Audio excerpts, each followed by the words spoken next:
நெல்லை மாவட்டம் தஞ்சைபுரம் கிராமத்தில் 4 மாதங்களாக மழைநீர் வடியாததால் கிராம மக்கள் அவதியடைந்துள்ளனர். வீடுகளைச் சுற்றி ஆங்காங்கே நீர் தேங்கியிருப்பதால் துர்நாற்றம் வீசுவதாகவும் நோய் பரவும் சூழல் இருப்பதாகவும் கிராம மக்கள் கூறியுள்ளனர். தேங்கியுள்ள நீரை அகற்ற நடவடிக்கை எடுக்காவிட்டால் தேர்தலை புறக்கணிப்போம் என்றும் ஓட்டு கேட்டு யாரும் வர வேண்டாம் என்றும் கிராம மக்கள் ஆதங்கத்துடன் கூறியுள்ளனர்.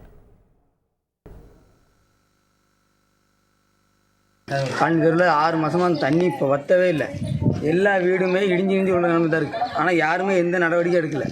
ஆனால் இந்த தூரத்தில் ஓட்டு கேட்டு வந்தால் எந்த வண்டியும் வர வேண்டாம், ஓட்டு நாங்கள் போடவும் வேண்டாம். வீடெல்லாம் உள்ள போகுது. வீடு வீடாக வாடகைக்கு போய் இருக்க போனாலும் பைசா கொடுக்கறதுக்கு பைசா இல்லாமல் அவ்வளோ ரொம்ப கஷ்டப்படுது. சாப்பாட்டுக்கு கூட கஷ்டப்படுது. 2வது வாட்டுக்கு யாரும் ஓட்டு கட்டி வர முடியாது, ஓட்டு போட முடியாது. அதில் எல்லாம் ஆயிட்டாலும் கைதான். அதனால் இந்த ஊர்களே எங்களுக்கு அதுக்கு முடிவு இருந்தால் தான் நாங்கள் ஓட்டு போடுவோமே தவிர அல்லாட்டி ஓட்டுக்கு வராதங்க யாரும். செய்திகளை உடனுக்குடன் தெரிந்து கொள்ள உடனே சப்ஸ்கிரைப் பண்ணுங்க.